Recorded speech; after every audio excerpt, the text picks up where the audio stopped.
दादा अबू। एक दफा का जिक्र है एक सरसब्ज और शादाब गांव में, जहां हर तरफ हरियाली और फूलों की खुशबू फैली रहती थी। एक लड़की रहती थी जिसका नाम लेली था। लेली बहुत खूबसूरत और ज़हीन थी, लेकिन उसमें एक खामी थी। वो बहुत जल्द दूसरों की बातों में आ जाती थी और अपने फैसलों पर कायम नहीं रह पाती थी। उसे हमेशा दूसरों की राय की ज़रूरत होती थी और उसी वजह से वो अक्सर गलत फैसले कर बैठती थी। लेली के वालिदैन उसे बहुत समझाते थे कि उसे अपने अंदर एतमाद पैदा करना चाहिए और अपने दिल की सुननी चाहिए, लेकिन लेली उनकी बातों पर ज़्यादा ध्यान नहीं देती थी।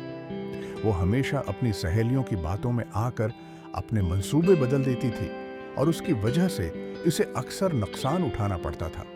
एक दिन गांव में एक बुजुर्ग खातून आए जो बहुत दाना और तजर्बाकार थी। उनका नाम दादी उम्मा था। दादी उम्मा ने गांव के बच्चों को जिंदगी के सबक सिखाना शुरू किए। लेली भी उनके पास पढ़ने जाती थी। दादी उम्मा ने बच्चों को सिर्फ किताबी इल्म नहीं दिया, बल्कि अमली जिंदगी के उसूल भी सिखाए। एक दिन दादी उम्मा ने बच्चों को एक कहानी सुनाई। उन्होंने कहा, एक दफा का जिक्र है, एक बादशाह था जिसने अपने वजीर को एक मुश्किल काम सौंपा। बादशाह ने वजीर से कहा कि वो एक ऐसा बाग बनाए जहां हर किस्म के फल और फूल हों। वजीर ने बहुत मेहनत की और एक खूबसूरत बाग बनाया, लेकिन जब बादशाह बाग देखने आया तो उसने कहा कि इस बाग में एक चीज की कमी है। दादी उम्मा ने पूछा, बच्चों बताओ वो क्या कमी थी? बच्चों ने मुख्तलिफ जवाब दिए, लेकिन कोई भी सही जवाब नहीं दे सका। दादी उम्मा ने मुस्कुराते हुए कहा, बादशाह ने कहा कि उस बाग में एक चीज की कमी है और वो है खुद एतमादी।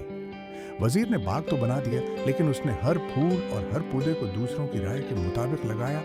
उसने अपने दिल की नहीं सुनी। उसी वजह से बाग खूबसूरत तो था, लेकिन उसमें रूह नहीं थी। दादी उम्मा ने लेली की तरफ देखा और कहा, बेटी, जिंदगी भी एक बाग की तरह है। अगर तुम अपने दिल की नहीं सुनोगी और हमेशा दूसरों की बातों में आकर फैसले करोगी, तो तुम्हारी जिंदगी का बाग कभी मुकम्मल नहीं होगा। लेली को अपनी गलती का एहसास हुआ। उसने दादी उम्मा की बातों पर गौर किया और अपने अंदर आतिमाद पैदा करने की कोशिश की। उसने अपने फैसलों पर कायम रहना सीखा और दूसरों की राय को सिर्फ एक मशूरे के तौर पर लेना शुरू किया। आहिस्ता आहिस्ता लेली की जिंदगी में मुस्बत तब्दीलियां आना शुरू हो गईं। उसने अपने ख्वाबों को पूरा करना शुरू किया और अपनी सलाहियतों को निखारा। लेली ने महसूस किया कि हकीकी खुशी दूसरों की पैरवी करने में नहीं, बल्कि अपने अंदर की आवाज़ सुनने और अपने रास्ते पर चलने में है। उसने अपनी ज़िंदगी में सुकून और इत्मीनान महसूस करना शुरू कर दिया, और ये सब दादी उम्मा के सबक और उसके अपने अंदरूनी सफ़र की वजह से था। अखलाकी सबक, अपने अंदर एतमाद पैदा करो और अपने दिल की सुनो, क्योंकि हकीकी कामयाबी दूसरों की पैरवी करने में नहीं, बल्कि अपने रास्ते पर चलने में है।